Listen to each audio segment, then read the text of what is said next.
Hey everybody, and welcome to another After the Fall tutorial. Today I'm going to show you how to beat the second map of After the Fall, Chinatown. As in the last video, I'll be focusing on horror mode team strategies and avoiding glitches and exploits. Chinatown is the shortest map in the game, and I would argue that it's also the easiest one.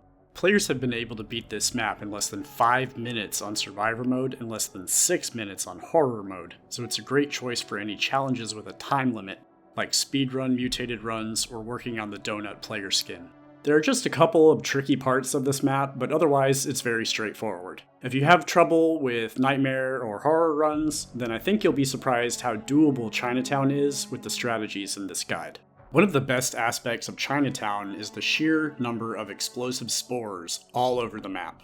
Spores are a very important part of this map because they will instantly kill all standard snowbreed within range. Anywhere you go in Chinatown, you'll be able to utilize the spores to drastically thin out the hordes of enemies. The spores have a pretty short cooldown before they can be used again, so make sure to keep an eye out for when they grow back. Ammo shortages aren't usually an issue on this map, but the confined spaces can quickly fill up with enemies, so being able to eliminate them instantly is a great asset.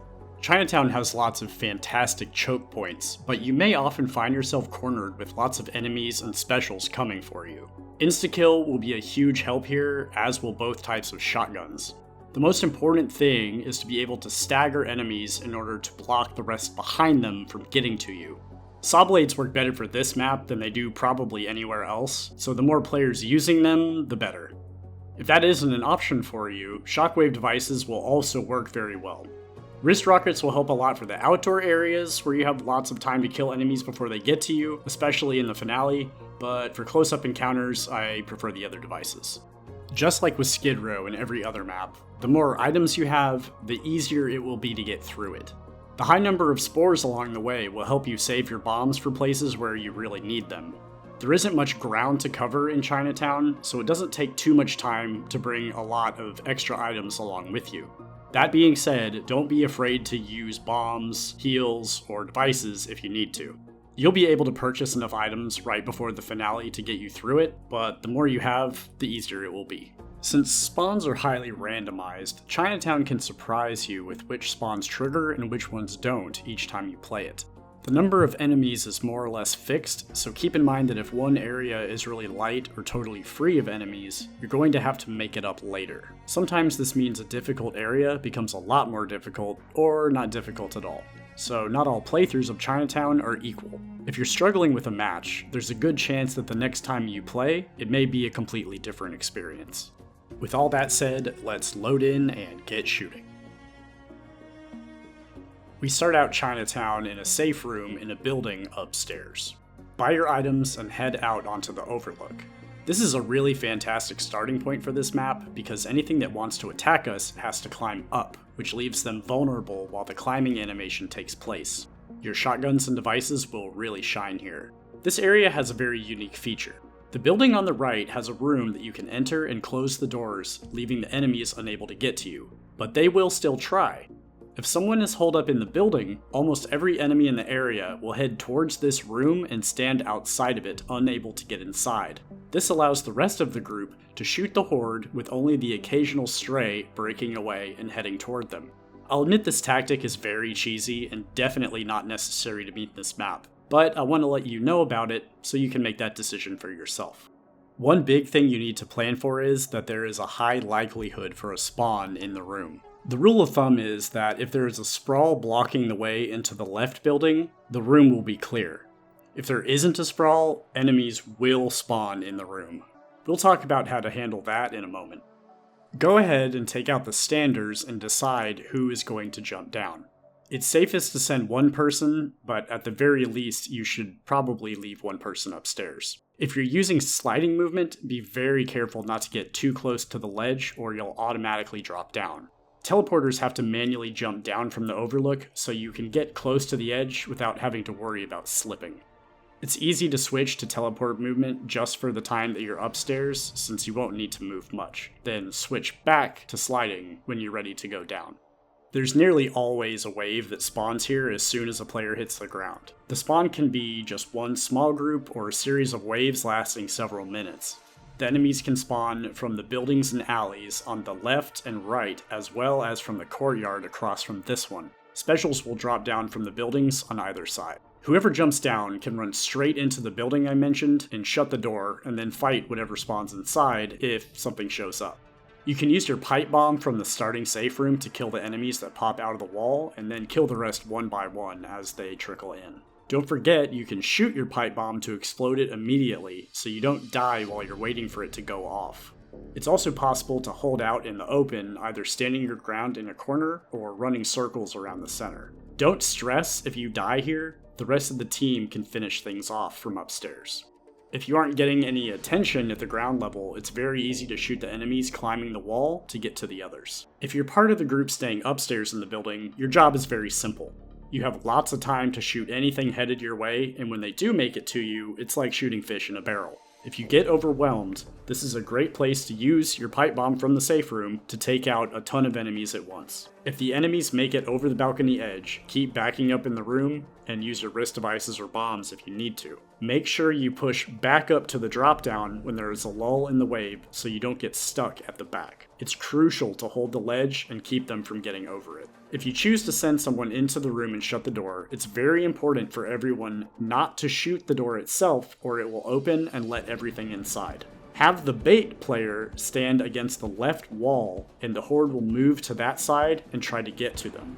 This should leave the door safe and clear so you don't risk shooting it open. Once the initial wave is over, we have a few ways to handle the rest of this section. It's safest to have the upstairs players stay there as long as they can if they have the ammo for it, but it's definitely not necessary. There's nearly always a spawn in the entrance to the building at the rear or from the sides, so the player who jumped down can run in, trigger it, and then bring them out in the open for the rest of the team to shoot. There are two very useful spores in the hallway that can take out pretty much the entire wave except for whatever specials might spawn. If you want to play it very safe, that player can also run back into the other building and close the doors behind them. Once that hallway is clear, it's time to handle the standers in the first room. There's another great spore to use here on the left wall that will kill most of them. Walk in to start the wave and either hold your ground or pull back into the courtyard just like before. At this point, a new group of standers may have spawned in the courtyard across from this one. It's very tempting for the upstairs crew to start shooting these, but if anyone is still in the hallway, they'll get surrounded by enemies from the first room, plus the ones jumping over the wall. Try to avoid shooting this new group until the building is clear, or communicate with the ground team that you're going to engage them. Sometimes they'll get triggered anyway, so be prepared for that. If the whole team has jumped down, having everyone go into the hallway will reduce how many enemies come from behind, and you'll be better equipped to deal with them. Don't forget to use the spores. Next, it's time to clear the second room. Any standers here may have been triggered while you were fighting in the first room, but if not, there is another very useful spore you can use. Walk in just enough to spawn the wave if it's there, but don't exit the building into the next courtyard yet. Use the spores if you can, and back out of the room and even down the hallway if necessary. Watch out for enemies jumping over the wall and surrounding you. As always, you can run straight to the other building and shut the door again. Now it's time to clear the second courtyard. If there are any standers, we can either pull them into the building or have the upstairs team draw them into the first courtyard. Then it's time to roll the dice. There is very often a spawn in this courtyard, ranging from one small wave to one that lasts for several minutes, but you might not get anything at all. There are a few ways to handle this fight, and we're going to break them down. But first, I want to talk about stairs. There are 3 sets of staircases in Chinatown that make this map way simpler. They serve as an impromptu choke point in areas that otherwise don't have any, and they are very effective at it. You can stand at the top, and every enemy has to enter the relatively narrow stairs and climb to the top to get you. This makes it easy to stagger the entire group and hold them back. Plus, any saw blades or shockwaves will be super concentrated and affect as many enemies as possible. Using the stairs in the 3 areas that are present isn't required, but it will drastically improve your chances of survival. This is another technique that some players don't use because they consider it to be cheesy. On the other hand, the stairs are a very intentional inclusion by the developers to use as choke points, so use your best judgment when you play. Back to the courtyard. If only one person jumped down from the start and has been triggering everything, it's possible for them to spawn the courtyard and run back to the safe building. The sacrifice can also try to hold the stairs in the courtyard, and depending on the distribution of the wave, this can be pretty easy or very hard. If you sent one person down and they die, it's very doable for the other 3 to hold the upstairs just like they did at the start.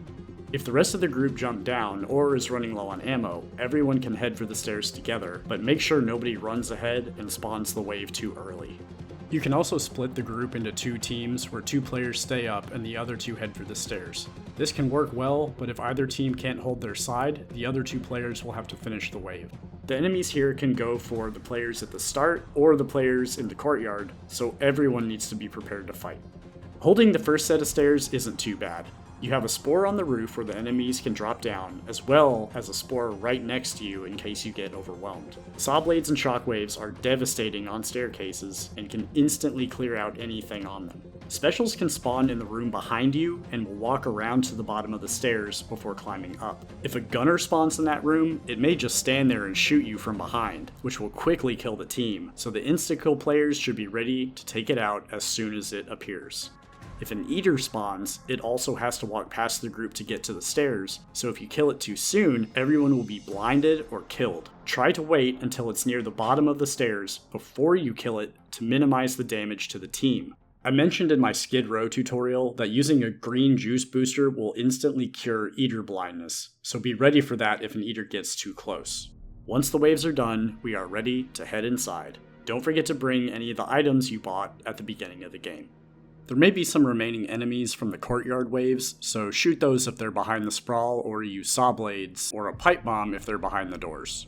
Sometimes there will be enemies you can't find, and the sprawl will keep blocking the courtyard. They may be behind the scaffolding wall or inside the building, and you can take care of them with a bomb, but if not, you'll have to restart the run. This building is a really neat spot that comes in extremely handy once it's cleared. Once the doors open, a big standing group will spawn inside the room, as well as the next room to the left. The best thing to do is to pull the closer group out through the front doors and back up as far as you need to take care of them. This room can have a wave that spawns when you first walk in, so be ready to pull those outside too. Specials will drop down from the big hole in the ceiling. This room often has a frozen runner with items at the back of the room, so it's safest to have one person check the back of the room while the rest wait outside. The standing group in the next room can't leave through the cracked doors, so you can safely shoot the spore in the ground, or the spores in the next room to take them out. Just like at the start of the map, if you shoot the doors, the enemies will be able to get out and come after you. There may be a wave that spawns in there that can be handled the same way. The upstairs will have standers, a wave, or both, so send one person up to trigger that. You can use the spore on the staircase or the ones in the rooms below to thin this group out. Before we start the next area, we have to decide once again how to split the group. The first room of this building has a set of doors at both entrances, and it's possible to close those doors and stay in the room. As long as players are in the room, nothing will be able to get inside, effectively leaving a foolproof anchor to keep the team from dying. Typically, groups will send one person forward to trigger the next area while the other 3 wait in safety, but you can divide the team up however you like. As long as one person is in this room, it's virtually impossible for the team to party wipe. You can also just have all 4 players exit together and not leave anyone behind, but that's definitely much more dangerous and can make the area much more challenging. The relatively large open area here can be pretty tough. Sometimes there won't be any spawn at all, and sometimes it can last for several minutes. Once you jump down from the building, you are immediately greeted by a large group of standers spread out through the street. The goal here is to make it to the stairs on the left of the building as fast as possible. If you walk forward more than a few feet, the standers and any wave can trigger at the same time, leaving you cornered and overwhelmed. This is one spot that I always use a warhead to get through. Sometimes there are items on a frozen runner along the way, but you might get cut off by a group of enemies jumping off the roof, so it's less risky to just skip it and run straight to the top. If you do get enemies spawning above the stairs, use the spore there to take them out so that you can run through. These stairs can be hard to hold, especially if you're alone. You'll get enemies coming from all over the area running toward you, as well as specials spawning in the building behind. There are a number of spores here you can use to make this more manageable. There's the one I just mentioned in the roof overhang above the stairs that quickly takes care of enemies that are jumping down. There is another one on the fence on the opposite side of the street that helps a lot with whatever spawns there. There is another on the ground behind the vehicle to your left. You may also be able to hit a spore on the bench just below you. Try to keep an eye on these when anything is running by them, and don't forget that they regenerate pretty quickly. If you hear a gunner spawn, you should immediately look to the room behind you because he will stand there and shoot everyone, which will quickly end the run. If an eater spawns from behind, it's best to let it walk all the way around to the bottom of the staircase before killing it in order to prevent blindness or at least reduce the damage that it deals to you. If you're one of the players staying in the room, it's very important to make sure all 4 of the doors are closed when the wave starts. Do not open the doors or shoot the doors or you will quickly be overwhelmed. Make sure you've already checked the back of the room for a spawn trigger before you begin the section, or you could be trapped inside with that wave. It's best to stand near the hole in the wall to shoot everything inside, including the spores. It's really easy to conserve ammo here since the spores do a lot of damage and regenerate fairly quickly. Sometimes the enemies can reach through the outer wall or the doors and hit you, so just make sure to keep a few feet away from them. If an eater shows up, it can still hurt you and blind you through the wall if it explodes, so back up all the way to the wall opposite the doorway and shoot it from there. You could also just stand in the corner with the frozen runner, since this spot keeps the street enemies from being drawn to you. But keep in mind that if the street team dies, the players who stayed behind will have to finish the wave. If you do decide to split the party for this section, you may get some confused enemies that will run back and forth between the 2 teams. It may be necessary to exit the room and kill off the few stragglers left to complete the area. Once the street is clear, we're going to enter the Chow Fung building and head to the safe room. There's a good chance of getting a spawn from the upstairs when you enter the building, so keep your distance and use the spores on the floor and ceiling to thin the group. There's usually a special that drops down, so expect to deal with that when you go in. As always, it's best to send one person in to trigger the enemies while the others wait outside. Sometimes when you enter the street and start the fight, there won't be any sprawl covering the entrance to Chow Fung. It's possible to skip the stairs entirely, run to the safe room door, and fight the wave from there. If the upstairs spawn triggers, this can be pretty overwhelming combined with the outside waves. You can use the doorway as a choke point and shoot the spore directly in front of you to clear out the room quickly each time it regenerates. There's often a frozen runner holding pipe bombs in this room, which will make it a lot easier to hold out. I have to emphasize that this is a really stupid thing to do, but if you're looking for an added challenge, it is fun to try. With that, we have made it to the first safe room. Buy everything that you can afford and push the big red button. Make sure you put your bombs on either side of the door rather than in the door frame. You may be fighting here for a while and it's very easy to accidentally shoot the bombs. Just make sure to bring all of your items out of the safe room before the last person leaves. Looking out from the safe room, there are a few things that we need to be mindful of. Straight ahead is another building with standers that we can safely trigger from inside the safe room before exiting. As soon as anyone steps into the alley, a wave of enemies will spawn from the sides. There are spores on both sides of the alley to use, but you can also just immediately run back inside the safe room once the wave begins. One important thing to note is that the spore on the building wall in front of you is only visible from certain angles, but you can still shoot it even if you can't see it. The big danger here comes from the ledge of the building on the left. It's possible for as many as 4 or 5 specials to drop down at once when the rest of the enemies come.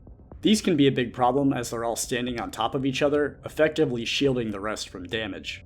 They will typically attack whoever is standing in the alley, but the players in the room are also very vulnerable. If an eater enters the building, you'll need to stand in the corner by the door you came in to avoid being blinded if you're able to kill it in time. All I can really recommend for the ledge spawn is use a warhead on the group of specials and clean up whatever survives. Insta-kill makes a big difference here, but there isn't a lot of time to shoot with a special so close, so the effect may not trigger in time.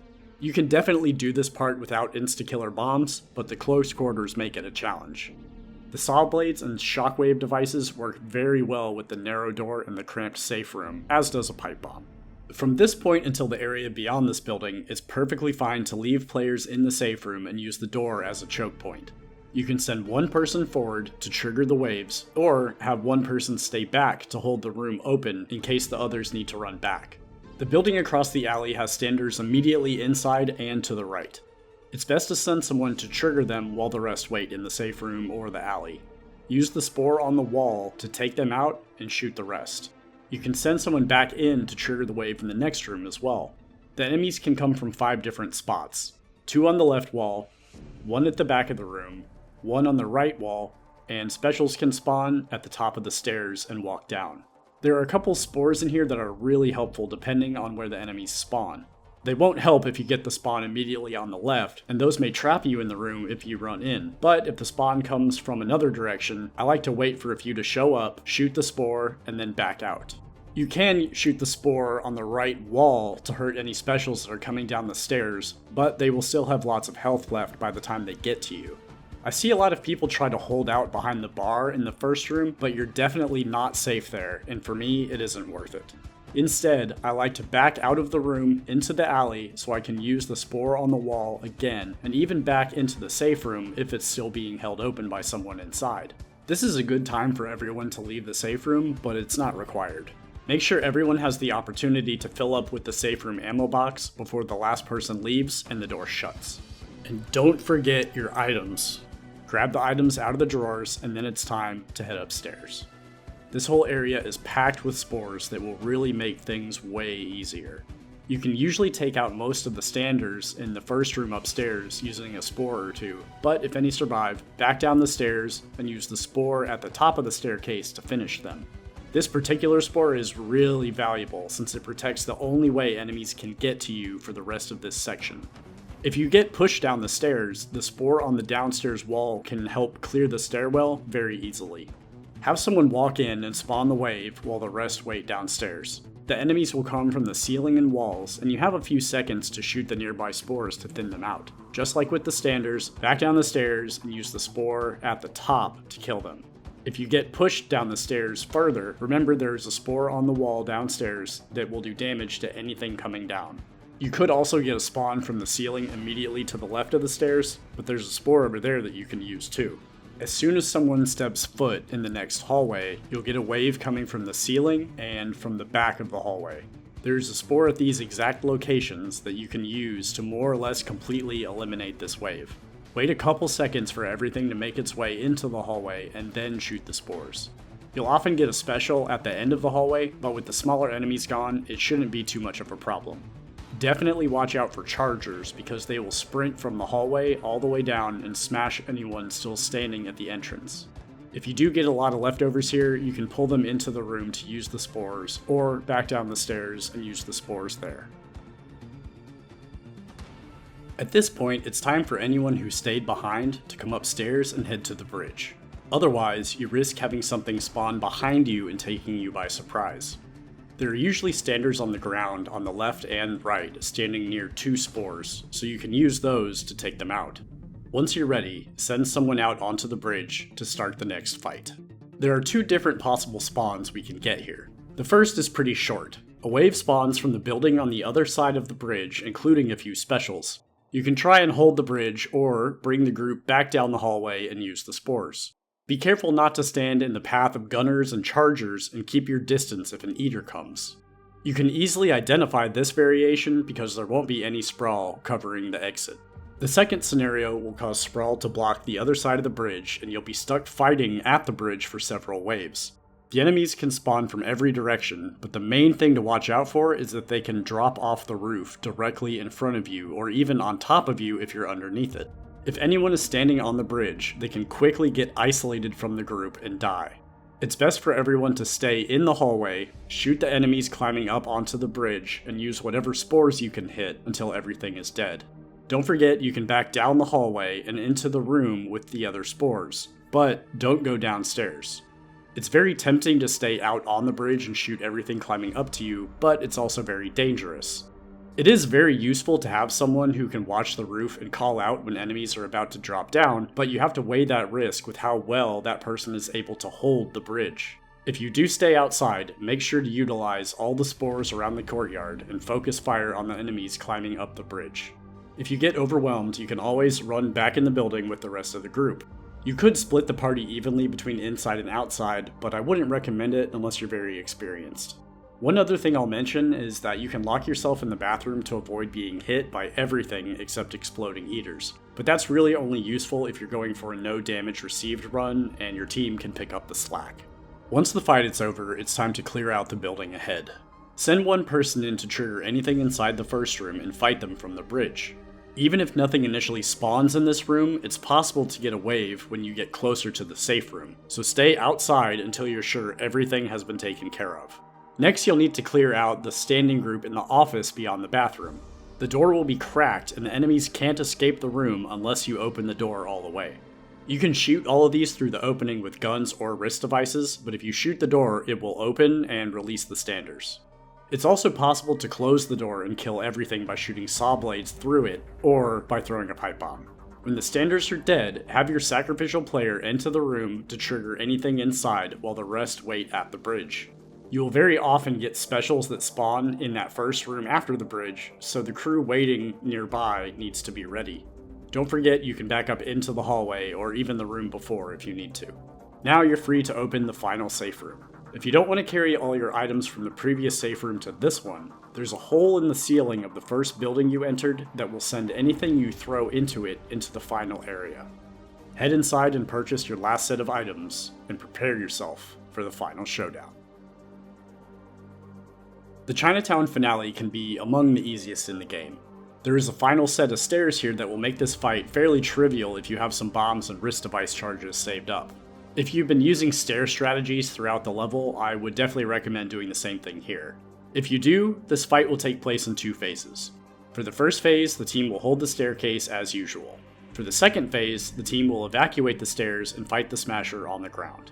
I'm going to focus on using this strategy, and then mention some alternatives. Kill off the few standers in the area, and gather up all of your items from the safe room as well as anything you threw through the hole in the ceiling earlier. Take most of the items up the stairs and sort them into clean piles so you can get what you need without accidentally grabbing the wrong thing. I've seen plenty of runs fail because people grabbed a syringe when they needed to grab a warhead, or vice versa. I like to designate a player to be the bomber and the healer so everyone else can focus on fighting. That player needs to have a good eye for bombing opportunities, not only on the stairs, but also in the open area to the left. They also need to have a quick reaction time for healing and reviving downed players. If you have a lot of extra syringes, I like to heal anyone that loses any health during the fight to keep them from dying if they get hit again. Be sure to save at least 1 or 2 warheads for when the Smasher appears at the end of the fight. I also recommend stashing a few juice and rage boosters in strategic locations at the ground level in case someone needs to be revived during the Smasher fight. I see people leave warheads lying around too, but I would recommend just using all of these in the stair phase. The bomber can also utilize the spores around the map to thin out the waves of enemies coming from those locations. Gather everyone on the orange square to start the finale and quickly make your way up the stairs. It's possible for enemies to spawn on the roof of the staircase as you're approaching it, so use the spores up there to take them out, but do not stop running or you may get cut off from the group.